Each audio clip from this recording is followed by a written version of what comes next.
when I opened my husband's laptop that night. I expected the kind of betrayal most women fear at least once in their marriage messages that didn't belong to me, photos he shouldn't have had, traces of a woman he had tucked away in the shadows of his life. I had braced myself for heartbreak, for the slow burn of anger, for the familiar sting of disappointment that comes from realizing your partner has chosen someone else. But nothing had prepared me for the cold, physical sickness that swept through me the moment the screen lit up and revealed what Daniel had actually been doing behind my back.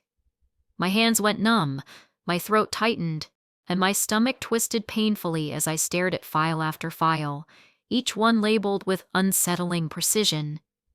Each one containing footage I had never agreed to, footage no wife should ever expect to exist.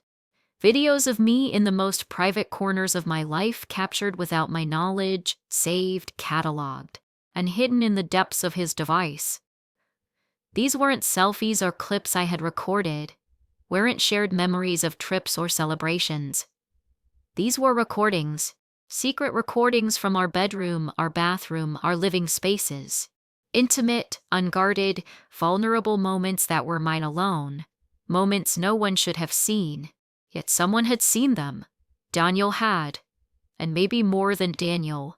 My name is Emma, and I am telling this story because it has lived inside me like a weight pressing against my lungs, making it hard to exist. I need to let it out. I need someone to know what it feels like when the place meant to hold your safety becomes a set, a stage, a monitored environment controlled by the one person who promised to protect you. I need someone to understand the moment you realize the person you love has turned your life into captured data. But to explain how everything fell apart, I need to go back not to the true beginning, because I now understand the beginning was far earlier than I realized, but to the moment the truth finally forced itself into my life. It started with a message, one that appeared on my screen with a coldness that wrapped around my ribcage so tightly I thought my chest might crack open. I remember reading it once, then twice, then over and over until the words blurred. I would not close the laptop if I were you. You have only seen the beginning. My body reacted instantly. My hands shook, my vision narrowed, and I felt my pulse beating so fast against my temples it made my head throb. Someone was watching me. Not later, not previously, right now, and it was Daniel. I lifted my eyes slowly toward the small black camera mounted in the corner of the office, the one Daniel insisted on installing for safety. Its lens pointed directly at me, silent and unblinking. But something felt wrong. Its angle was slightly different. Just a slight adjustment, almost imperceptible, but enough to make the hair on my arms lift. Someone was controlling it. Someone was watching me watch the files. My breath caught. I stepped backward until my shoulder hit the wall, as though distance could protect me from whatever was unfolding in front of me. The laptop dimmed briefly, but the message remained, glowing against the darkness, waiting for me to acknowledge it. It felt alive, like the person behind it was observing every hesitation, every breath, every shaking movement. I forced myself forward and reopened the laptop fully, my hands trembling as the folder tree reappeared layer after layer of organized betrayal. More files than anyone could ever justify. More proof than any apology could ever erase. My phone buzzed. You have more to learn. Fear made the back of my throat taste metallic. I typed the first thing that came to mind, each letter heavy. Who are you? The response came within seconds. Someone who knows more about your husband than you do. Someone who has seen everything. Someone who believes you deserve the truth. The word everything twisted something deep inside me. I typed again. What truth? There was a pause long enough to feel unbearable. Before the reply appeared, the videos you saw are only part of it. Your husband is not just sharing them. He is not just selling them. He is working with others. And you are not the only one being watched. The room tilted slightly. My knees wobbled. I whispered the words in my head before typing them. I am not the only one. No. Not even close. My fingers felt stiff as I typed the next question. Who else? The response came like a blow. His clients, his co-workers, their partners, their families, entire homes. This is a project he calls collection. You are his primary subject, but not the only participant. Primary subject. The phrase lodged in my stomach like a stone. Not wife, not partner. I swallowed hard. Why are you telling me this? The reply came instantly. Because he trusts you too much. And because you are the only one with access to the admin panel. The words didn't make sense. Admin panel. I had never touched the system beyond disarming it when Daniel asked. He was meticulous, obsessive even. About controlling every technical detail. Why would I have access to anything important? What admin panel?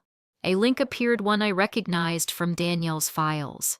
A domain he had referenced but never explained. Click it. The password is something only you would know.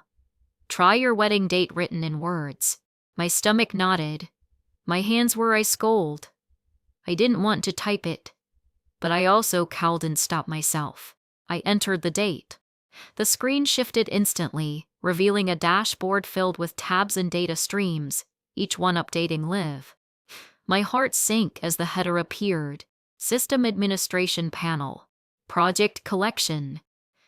Before I could process what I was seeing, I closed my eyes briefly and inhaled a shaky breath, trying to steady myself.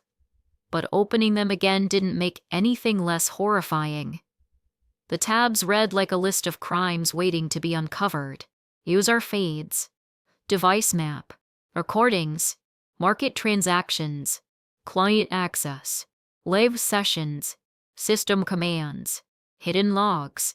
It felt like staring into a labyrinth built from secrets. I clicked user feeds. The screen exploded into multiple live video windows, dozens of them.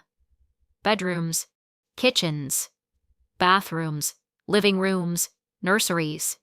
All of them occupied by people who had no idea they were being watched. People living their normal lives under invisible surveillance Daniel had helped build. My knees gave out, and I collapsed into the chair, one hand covering my mouth as tears pooled in my eyes. Every home felt like a confession. Every feed a violation. Then I saw it. VDPRIMARYSUBJECT. My name beside it. Every room in our home, mapped and labeled. Every camera angle. Every audio channel. All meticulously organized. I clicked the audio channel. The waveform moved with the sound of my breaths, the creak of my chair, the trembling exhale like Aldent stop. I clicked the office camera. The feed showed me staring at the screen, pale and terrified. Then an alert popped up. User administrator to a CTIV. Someone else had logged in.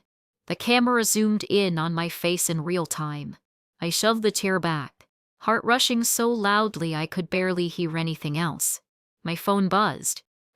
Do not panic. That is not me. My fingers shook violently. He is on a plane, I typed desperately. He lied. He is watching you.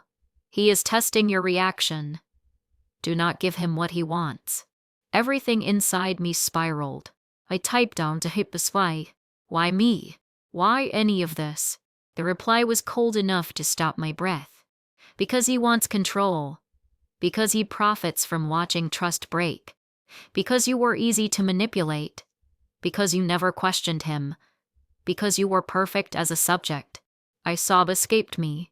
I wasn't even aware it made a sound. I forced out, what do you want from me? To help you destroy him. And to help you survive what comes next. Before I could respond, a new window appeared on the admin panel. Incoming live session request. Administrator to wants to initiate live interaction with primary subject. Daniel. I slammed the laptop shut. Panic surging through me. The office lights flickered. Then his voice filled the room, calm and deadly. Open the laptop, we need to talk. Now. I pressed myself against the wall, shaking. If you walk away from that laptop, you will regret it. Something inside me fractured. Something else hardened. I whispered no, and I ran. I don't remember grabbing my coat. I don't remember picking up my keys. And I don't remember making the conscious decision to flee. All I know is that one moment I was staring at the closed laptop as Daniel's voice echoed through the speakers with a chilling mix of control and entitlement. And the next moment I was stumbling down the hallway, my mind spinning so violently that the walls seemed to blur into streaks of color and shadow. My breath came in shallow bursts that scraped painfully against my chest. Yet a deeper instinct pushed me forward, telling me that staying inside the house meant surrendering myself completely to the man who had turned my life into a monitored laboratory. I reached the front door with trembling hands. At the second I opened it, I froze, because sitting on the porch under the harsh glare of the security light was a package addressed to me in Daniel's handwriting, positioned as if he expected me to find it precisely at this moment, when my world had already cracked open. For several seconds I couldn't move, couldn't breathe, couldn't do anything but stare at the rectangular box whose edges cast long shadows across the concrete. As though the universe wanted to twist the knife deeper, the wind shifted and the porch camera above me whirred, tilting slightly downward until the lens focused on my face. Something about the movement, slow, deliberate, almost curious, made my stomach churn with the unmistakable feeling that whatever decision I made next would set the course for everything that followed. I grabbed the package with shaky fingers and ran toward my car, refusing to look back at the house Daniel had turned into a cage. The moment I climbed into the driver's seat and slammed the door shut, the illusion of safety shattered. Before I could even put the key into the ignition, the headlights flickered off by themselves. The dashboard lights blinked erratically, and the radio crackled with static before switching to an audio channel that carried Daniel's voice. Soft, controlled, and terrifyingly confident. He told me to stop, to come back inside, to quit acting irrational, his tone crafted with the same careful manipulation he had used for years. The realization that he had access to my car's electrical system hit me with a force so strong my hands trembled as I reached for the ignition. But despite the fear tightening around my throat, I refused to let him pull me back into his orbit. I turned the key anyway. The engine roared awake. The light sputtered, then went dark again. But I didn't stop. I slammed the car into reverse and hit the gas, the tires screeching against the pavement as the car shot backward, the darkness outside swallowing everything in front of me. Daniel's voice grew sharper, more desperate, telling me to stop the car immediately. But the more insistently he spoke, the more determined I became to escape the gravitational field of his control. A few agonizing seconds later, the headlights flickered back on long enough for me to spot the street, and I sped away, my pulse pounding in my ears. When I finally reached the neon-lit parking lot of a small all-night diner, I felt like I had outrun a nightmare only to collapse at its edge. I parked the car beneath a flickering street lamp, stepped out into the cold night air, and hurried inside. The moment the door closed behind me, and the warm smell of coffee and frying food enveloped me, my body sagged with exhaustion. I slid into the booth farthest from the entrance, trying to steady my breathing, but before I could fully regain a sense of balance, my phone buzzed. The same unknown sender had messaged me again, instructing me not to return home, warning me not to trust Daniel's attempts to contact me, and telling me to keep my laptop open because there was still more I needed to see. My hands shook violently as I plugged the laptop into a wall outlet, praying Daniel couldn't hijack the device from afar. A new tab pulsed read hidden logs. Something colder than fear crawled down my spine. I clicked the tab and found a long list of entries labeled with dates written out in full words, each with tags showing who had recorded them: Administrator 1, Administrator 2, and Viewer. The word viewer stood out like a stain I couldn't avoid. I opened the first file and listened to Daniel speaking to someone in a tone that made my skin crawl. He explained how easy it was to earn rust, how simple it was to manipulate, how predictable people could be once he understood their emotional patterns. He laughed when describing how I never questioned the cameras, how I accepted his rehearsed line, "Your safety matters more to me than anything," without seeing the calculated intent behind it. He talked about me as though I weren't a person, but an instrument, a component in his system, a subject meant to be observed. And then, in the same casual voice, he said that if I ever discovered the truth, he would simply handle it. My breath caught so violently it made my chest hurt. I clicked more logs, more recordings, more evidence, more conversations with buyers and collaborators who described me with clinical detachment, debating which of my private moments would sell better. My world splintered a little more with every file I opened, until I reached a message from the unknown sender instructing me to check the market transaction logs.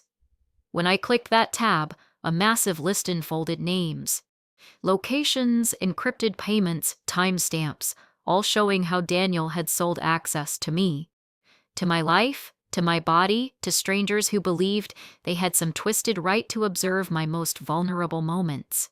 My hands pressed against my mouth to stifle a sob. It felt like drowning inside my own skin.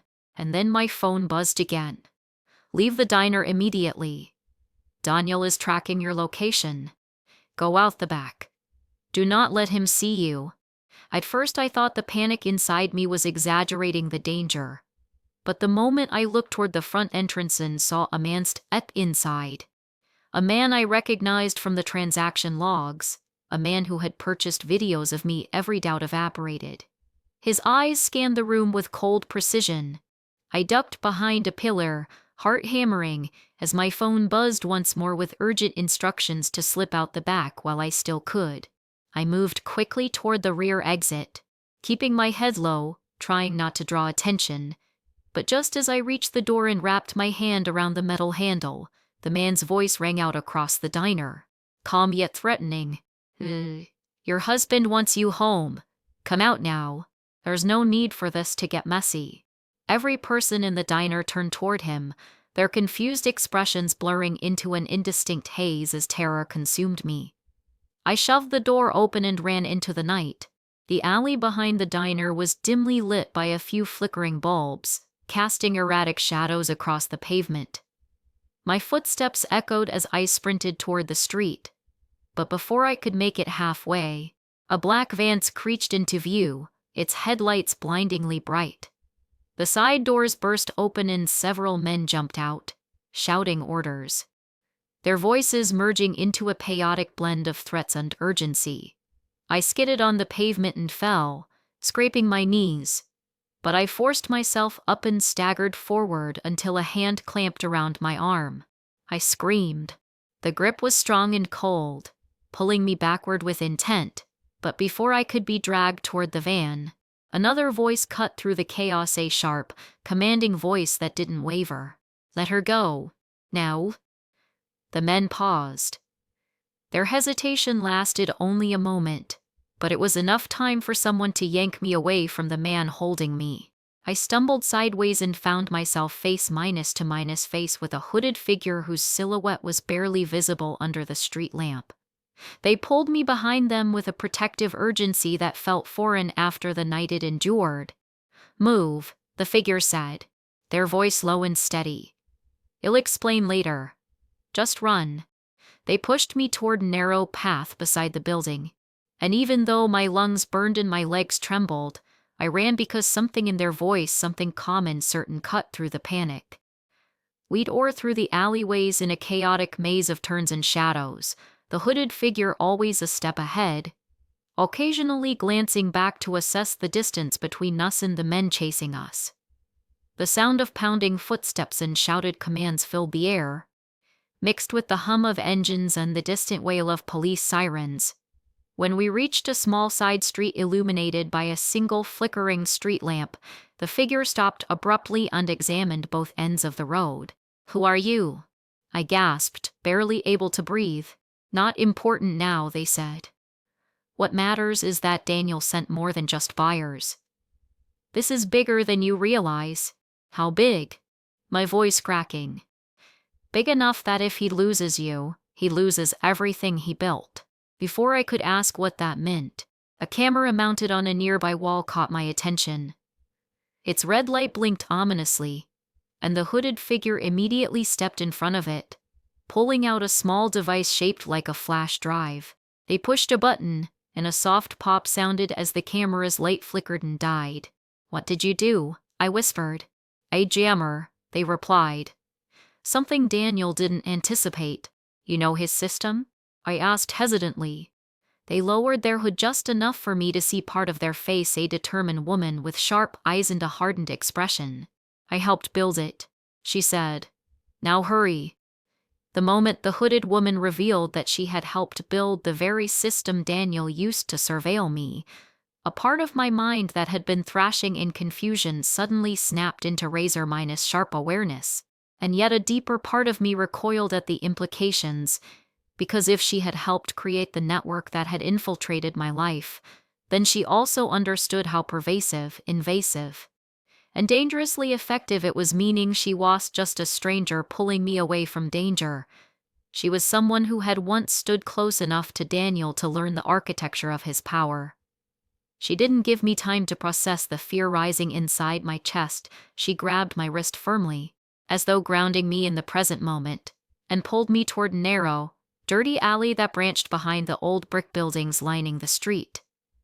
The alley was dimly lit, filled with scattered trash cans, broken glass, and the distant hum of the city, but it offered something crucial that the main street didn't: shadows deep enough to hide us from the men who were pursuing me.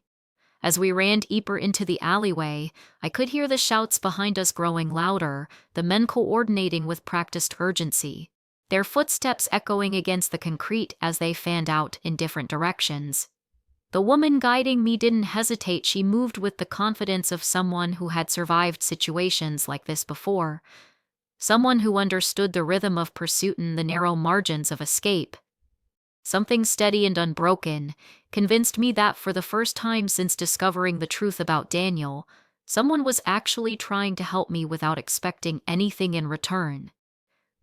The alley curved sharply to the right and ended at a heavy, dented metal door embedded into the back of an old warehouse. Without hesitation, the woman knocked on the door in a distinct pattern, 3 slow knocks, followed by a single quick one, and after a tense moment, the door cracked open just wide enough for another person to peer through. An older woman with sharp eyes and streaks of gray in her hair scanned our faces before nodding and pulling the door wider, motioning for us to step inside.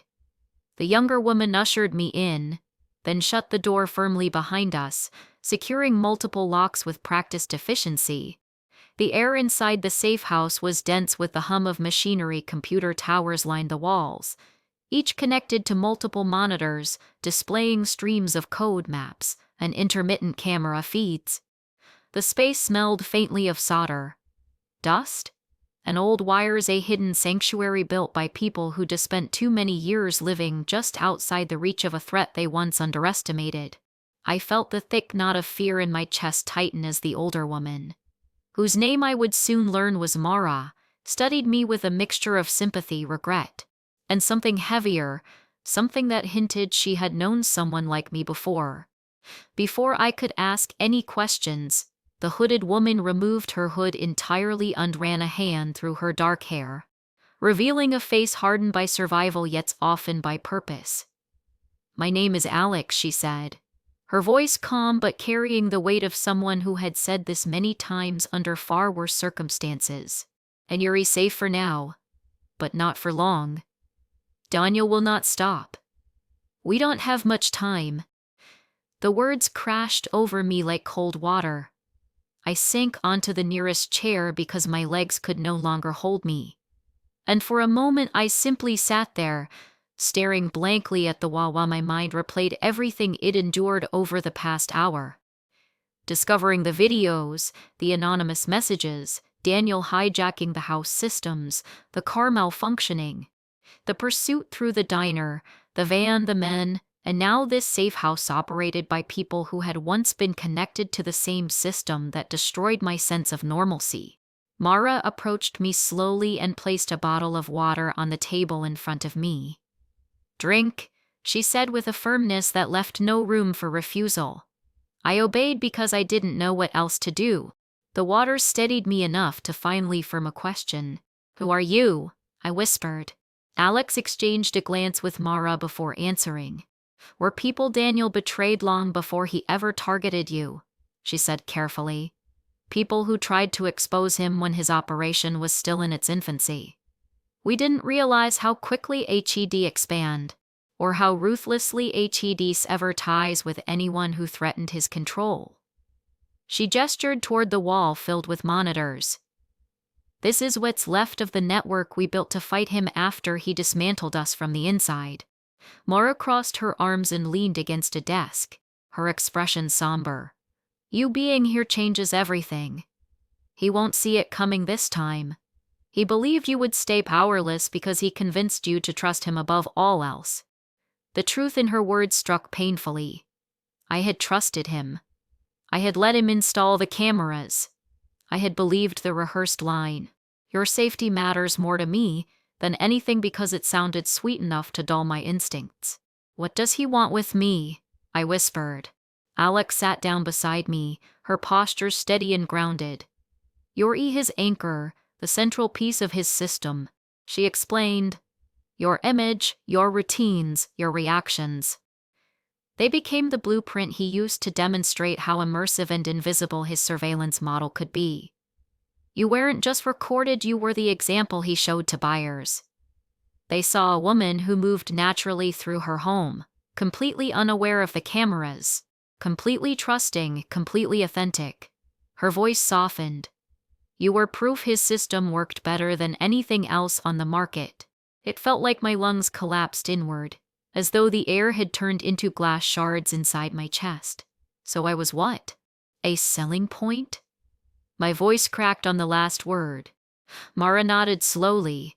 "A selling point. A product, a lure, and possibly a replacement." She paused, hesitating before adding, "You look like someone from Daniel's past, someone he lost before all of this began." "Who?" I asked, dread curling like smoke inside me. "Her name was Lily," Mara said quietly. "Meow. Meow meow, Sunday meow meow, meow meow meow meow me meow." The words hit so hard I felt physically winded. My mind instantly pictured the invisible threads connecting Lilith's story to mine, threads woven with deception, manipulation, and obsession. My face must have reflected the horror I felt because Alex leaned closer and spoke gently. He never got over losing her. He blamed himself for not monitoring her closely enough. When he met you, he recognized a chance to rebuild what he thought he deserved, a compliant partner he could study, shape, and profit from. Tears blurred my vision as a heavy realization settled over me. My marriage had never been built on love, it had been built on an experiment. A blueprint, a sick continuation of a pattern I had stumbled into without knowing the history behind it. What do I do now? My voice nearly gone. Alex straightened, her expression sharpening. "Now, we fight back.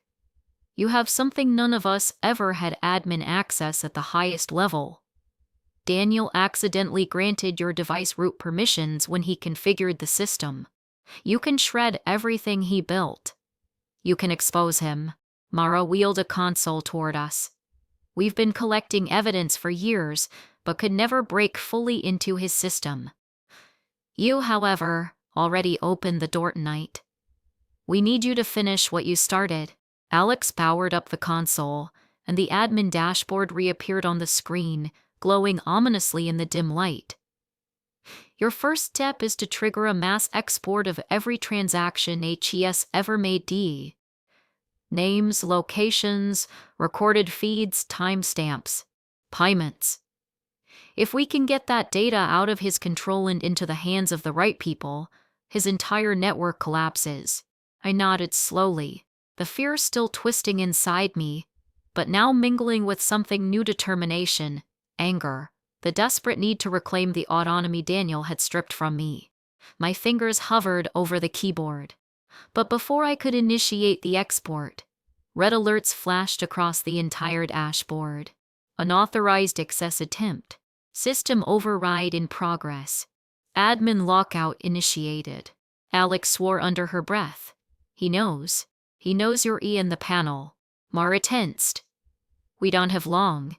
Then the speakers crackled, and Daniel's voice came through the system, dripping with the dangerous calm of a man who believed he still had absolute control. Hivu? You're scared and confused. You're listening to people who want to hurt us. Come home right now, and we can fix this. I forgive you. Just come back. His words were knives coated in honey sickly sweet, deeply cutting and crafted to stab directly into the softest parts of my trust. Something inside me wavered until Alex grabbed my wrist gently but firmly. Don't listen, she said.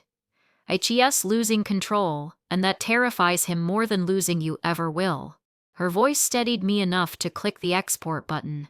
A progress bar appeared, and for a moment hope surged in my chest. But then the lights went out. The entire safe house plunged into darkness, swallowing our surroundings in suffocating silence. After a heartbeat that felt like a lifetime, Daniel's voice echoed through the building, not through the system this time, but from the other side of the door. I'm coming to get you. And this time, you won't run. A cold shiver raced down my spine. Alex whispered, "Get ready. HES here." When the safe house went completely dark, the sudden absence of light felt like a physical force pressing against my skin, tightening around my ribs, and making every sound echo sharper than it should have, as if the darkness itself amplified the fear that had been steadily building inside me since the moment I first opened Daniel's laptop. For several seconds no one spoke, not even Alex, whose steady presence had guided every step of our escape so far.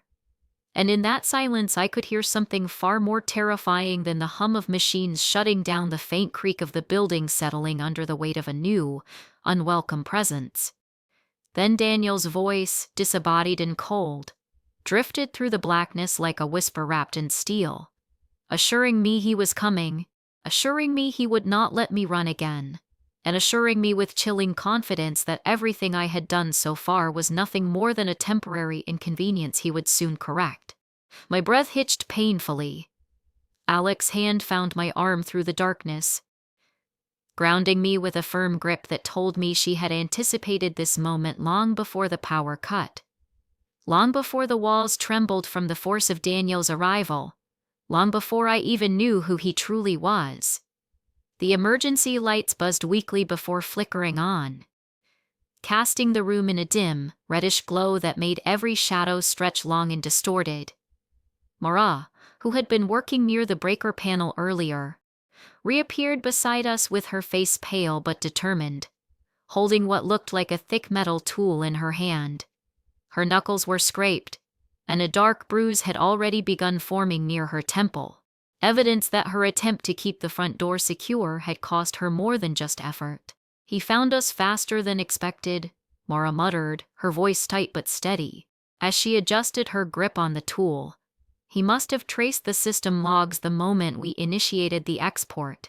Alex scanned the dim room with sharp eyes, her movements deliberate and calm despite the rising panic pressing against us. "He brought others," she said in a low voice that vibrated with restrained urgency. "Footsteps outside aren't just his. There are at least 3 more men. Maybe 4. Armed or unarmed, I'm not sure, but they're trained enough to breach a door that was supposed to hold for at least 5 minutes. I swallowed hard, my mouth dry. What do they want with me now? If the data is exporting, why not just run? Alex turned toward me with an expression that held both sympathy and deep frustration. Because losing you means losing control. And Daniel thrives on control. If he walks away without you, it confirms HES no longer the puppet master. If he drags you back now, before the data leaks, he can still spin this into a narrative he controls. You are the centerpiece of his entire operation. Emma, everything collapses. Her words cracked something inside me, a mixture of terror and anger swirling so violently that for a moment I didn't know which emotion felt heavier. I could hear the pounding on the front door growing more aggressive, accompanied by guttural commands from men whose voices I recognized from the diner, the van, and the recordings I had heard earlier. They weren't just here to retrieve me, there was a sense of urgency in their shouts, as if they too knew the walls of their world were crumbling inward, desperate to salvage whatever scraps of power remained. Alex crouched beside the console where the export had begun before the power outage, her fingers flying across the keyboard even though the interface flickered under the minimal emergency voltage. She murmured, her eyes scanning lines of code that meant nothing to me but everything to her. If I can stabilize the power loop long enough, the export will resume in fragmented clusters. Once each cluster uploads, Daniel can't delete it. We only need enough of them out in the wild to break his network forever. How long will that take? I asked, my voice trembling despite my attempts to sound braver. Alex didn't look up. Minutes if we're lucky. 10 minutes if we're not. But we won't have 10. HES coming now, as if summoned by her words. A deep metallic thud echoed through the building, followed by the unmistakable sound of a reinforced lock snapping under external pressure. Mara stiffened, adjusting her stance near the door leading into the hallway, while Alex reached behind the console and retrieved a small, rectangular device, sleek, black, with no markings. She pressed it into my palm with a seriousness that made my heart race even faster. "This is the purge key," she said. "When the export completes, plug it into the console. It will send a cascade command that wipes Daniel's system from the inside out.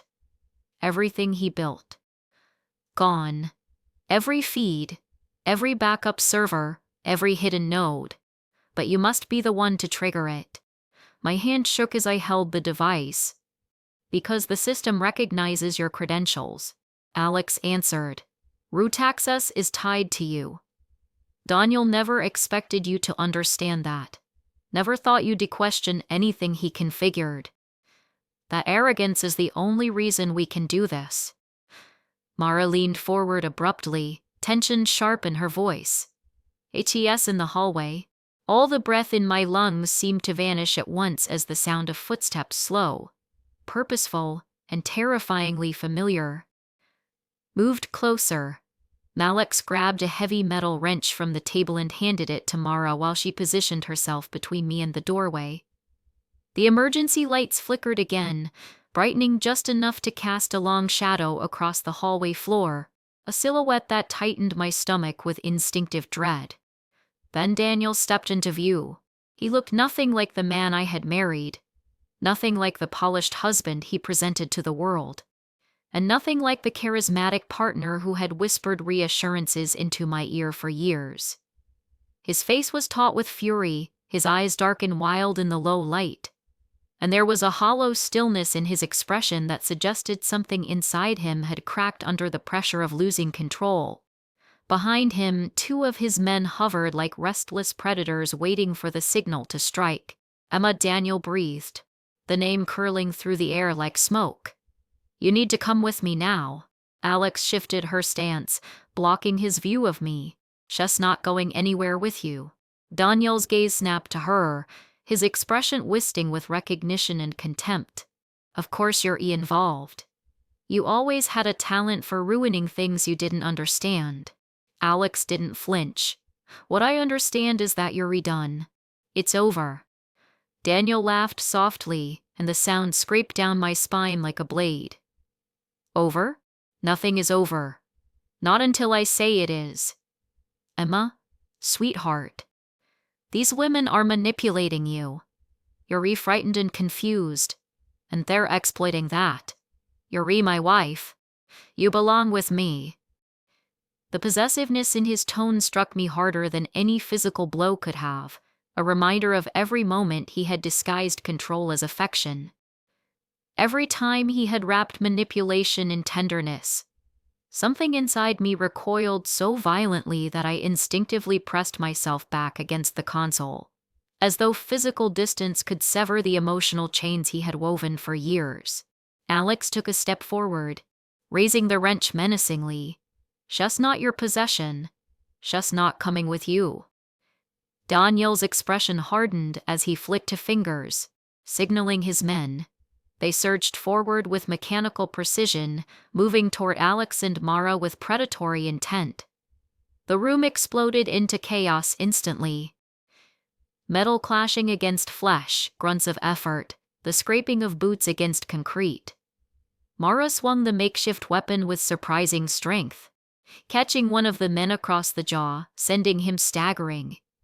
Alex struck another across the arm before pivoting to protect the console, her movements sharp, practiced, and infused with years of pent-up rage. Daniel used the chaos to move toward me. I scrambled backward, gripping the purge key so hard it pressed deep marks into my palm, but Daniel grabbed my arm before I could react, his fingers digging painfully into my skin. He hissed, "Stop this. You don't know what you're redoing. You don't understand the damage you've caused." I met his eyes and, for the first time, felt something new rising within me, anger not tangled with confusion or manipulated guilt, but pure, unfiltered fury at the man who had stolen my autonomy, stolen my privacy, stolen pieces of my identity without ever showing remorse. "I understand exactly what I'm doing," I said, struggling against his grip. He pulled me closer, his face inches from mine. "You think you can destroy me? You think you can walk away after everything I built for you?" His sentence dissolved into a grunt of pain as Alex slammed the wrench into his shoulder from behind, breaking his grip on me. I staggered backward, nearly falling into the console. He spun toward her with a snarl, but the momentary distraction was all I needed to glance at the screen. The progress bar had reached the final segment. My heart pounded so loudly I could barely hear anything else. Alex shouted, "Emma." With trembling hands, I grabbed the purge key, jammed it into the port on the console, and hit the execute command. The screen flashed violently, lines of code racing across the interface as the purge sequence initiated. A deep, resonant alarm filled the room, not from the safe house but from Daniel's portable network nodes carried by his men, each one signaling catastrophic system failure. Daniel saw the screen. His face ruptured into pure horror. "No." Diving toward the console. Marat tackled him mid-lunge with a force that made both of them crash against the floor, while Alex pulled me away from the console as the purge command cascaded across the system. Dinned, then blazed bright again as the code wiped through every server, every device, every hidden backup Daniel had ever built. His empire was dying in front of him, his control evaporating line by line. And he knew it. Around in the distance, the unmistakable sound of police vehicles converging on the location, likely tipped off by the anonymous sender or by the digital chaos erupting across the network. Daniel struggled beneath Mara, screaming my name as if saying it could reverse everything unraveling around him. "Emma? What have you done? You destroyed everything. You destroyed me." I stepped back, my breaths uneven but steadying with each second as I finally saw him for who he was: not a protector, not a partner, not a husband, but a man who built an empire from stolen rust and then believed he was untouchable. Alex pulled me toward the side exit. "We have to move. Now." Behind us, the front door burst open under the weight of law enforcement. Officers stormed the safe house, shouting commands, overpowering Daniel's remaining men, as Daniel himself was dragged to his knees, his face pale, his breath uneven, his eyes locked on me with a mixture of shock, hatred, and something else entirely: fear. Real fear. For the first time, he feared me. And for the first time, I felt free. The moment Daniel was dragged to his knees under the harsh beams of the officers' flashlights, his wrist spin behind his back and his furious shout swallowed by the chaos of the raid, a strange and indescribable stillness settled deep inside me. Not the kind that comes from relief alone, but the kind born from the slow realization that the ground beneath your feet is a final after months, maybe years of walking across invisible cracks. Yet even as I watched the officers secure the scene, restrain the men who had hunted me through the night, and dismantle the remnants of the safe house around us, my body continued to hum with leftover adrenaline, making my hands tremble and my breaths come unevenly, as if my mind had not yet caught up to the fact that the nightmare was no longer chasing me. Alex stood beside me, breathing heavily, her knuckles scraped and bleeding, her expression shifting between exhaustion and fierce pride. Mara leaned against the wall near the side exit, one arm wrapped around her ribs, but the hard, steady glint in her eyes told me she felt no regret about the price she had paid to buy us time. When the officers moved deeper into the building to secure the remaining suspects, Alex placed a hand on my shoulder with a level of gentleness that contrasted sharply with the chaotic violence we had just escaped. "Phew," she said softly. "We need to leave before they start asking questions we're not ready to answer. The story behind this place is complicated, and if they detain us for too long, Daniel's remaining clients might use the distraction to regroup or retaliate. You've done what you needed to do here. It's time to disappear for a while." Her words hit me like another shockwave. Not because they were harsh, but because they were true. Even though Daniel was restrained and his empire destroyed at the root, the network he had built, the clients who had bought into his twisted idea of surveillance as entertainment or power. Meow meow sao meow mi meow meow meow phân tê. Meow sao meow mi meow mi meow meow meow mi how meow meow meow. And others would lash out in desperation, furious at losing the access they believed they were entitled to. Mara approached us slowly, her step stiff, each movement revealing the injuries she had sustained while defending the door. "You need to go somewhere they cannot find you," she said, her voice strained but unwavering. "People like them don't accept defeat quietly. When one head is cut off, another tries to grow back. But without Daniel, they're blind, and blind enemies are easier to evade if you move now." A cold ripple moved through me. Where would I even go? I asked, the weight of uncertainty settling into my chest. My entire life is tied to that house, my job, my belongings, everything I thought was safe. Alex shook her head gently. "That house was never safe, Emma. It was a stage he built for you, a structure designed to resemble a home, but meant only to hold you in place like a specimen. Leaving it behind isn't losing your life, it's reclaiming it." Her words resonated so deeply that my eyes stung with tears I hadn't realized were forming. I glanced back toward the main room of the safe house where Daniel's screams had quieted into a kind of defeated muttering, replaced now by the clipped, professional voices of officers reporting over radios. The sound no longer frightened me, yet it still felt foreign, like it belonged to another world I had only brushed against briefly before slipping back into my own. With a heaviness that surprised me, that facing Daniel again had not brought closure, it had simply broken the illusion that closure would ever be something he could give me. Mara stepped closer and handed me a small envelope. Inside is a prepaid phone, a list of safe contacts, and the address of a location where you can stay for the next few days. After that, we'll move you again. It's not permanent, but it will give you enough time to figure out your next steps without looking over your shoulder every second. I stared at the envelope, unable to move my hand to take it at first, because the idea of abandoning everything familiar, even if that familiarity had been nothing more than a lie, felt like stepping into an empty void without knowing where the floor might be. But Alex nudged my arm gently, guiding me to accept the envelope with a nod of encouragement. "You're not alone," she said quietly. "You may feel like you are because he isolated you for so long. But you're not. We've survived what he built. Now we can help you rebuild what he tried to take from you." Her voice cracked slightly on the last sentence. The first sign of vulnerability I had seen from her since the moment she pulled me away from the diner, and something in that crack made my fear loosen just enough for me to breathe a little deeper.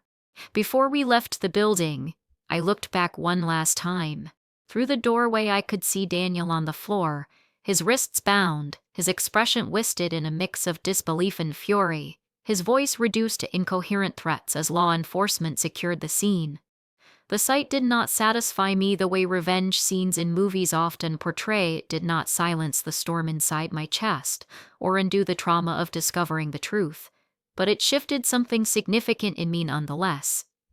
It allowed me to stand without trembling, to exist without feeling watched, and to understand that even though the scars he left would take time to heal, the man who created them no longer had power over my future. Alex guided me through the side exit, keeping her movements calm and controlled, her eyes sweeping the alley for any signs of lingering danger. Mara followed behind us, occasionally glancing toward the street where police vehicles continued arriving, their red and blue lights flickering against the brick walls like reflections of a world that was finally intervening after years of silent violations. The cold night air filled my lungs with a sharpness that felt strangely cleansing, as though each breath carved away another layer of fear Daniel had instilled in me. We walked through a maze of narrow backstreets until we reached a small, unmarked car parked in the shadows behind an abandoned warehouse. Alex opened the passenger door and motioned for me to get inside while Mara positioned herself near the rear bumper, keeping watch. Alex slid into the driver's seat, turned the ignition, and maneuvered the car quietly through the back roads, avoiding the main streets where police and emergency crews were still swarming the area. For several minutes neither of us spoke. The silence felt thick, but not suffocating, more like the kind of silence that follows the end of a violent storm, when the world has yet decided whether it should rebuild or simply rest. Eventually Alex broke the silence with a voice that held both caution and sincerity. "There's something you need to understand, Emma. The data you released tonight won't just expose Daniel, it will dismantle the network he built, scatter its members, and force them into hiding. Some of them will run.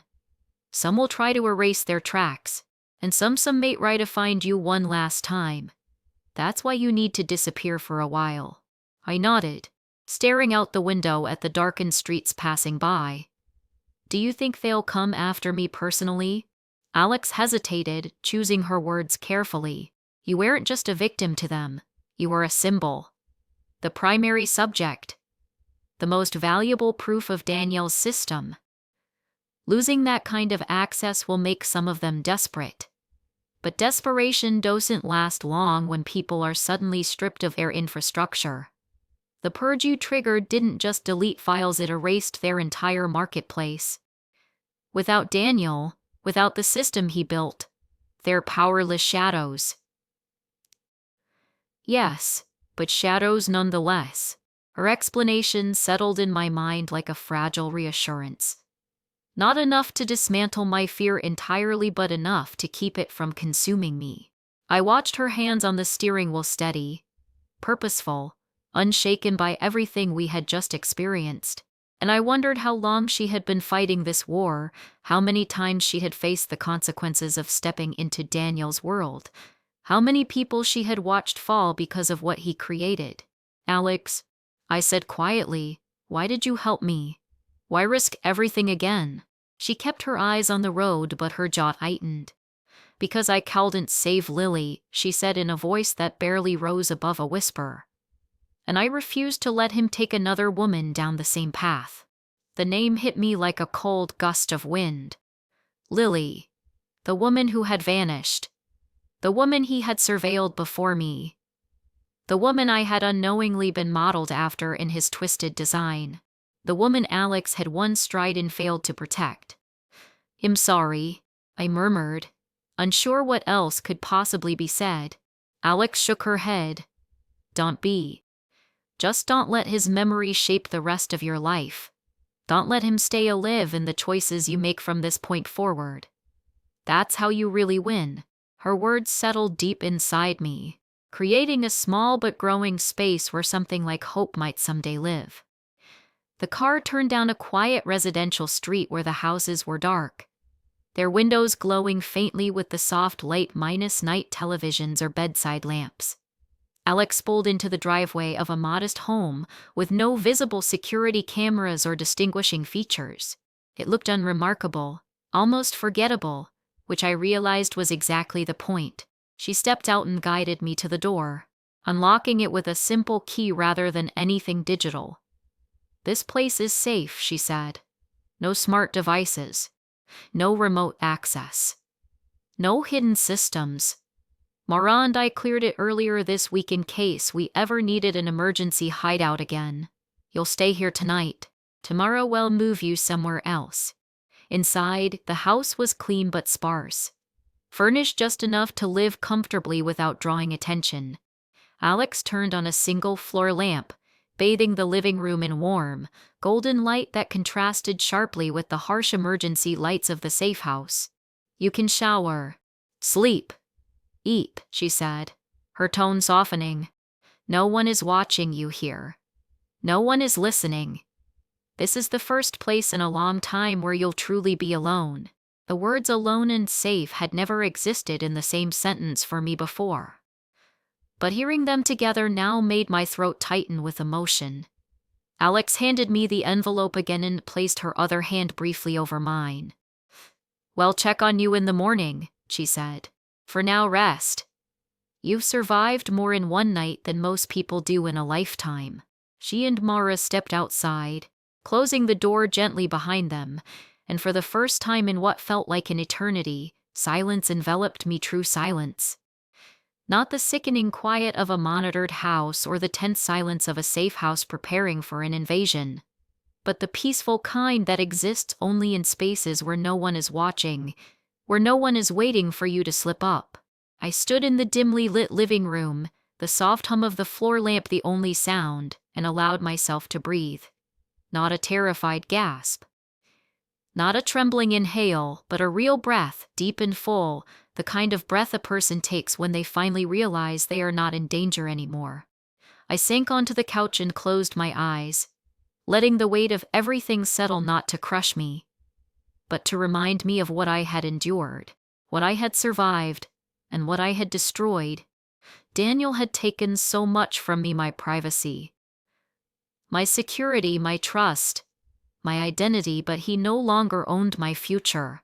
As I sat there in the quiet glow of the small lamp, wrapped in the fragile but undeniable truth of freedom, I whispered the words that had carried me through every moment of terror, betrayal, and revelation.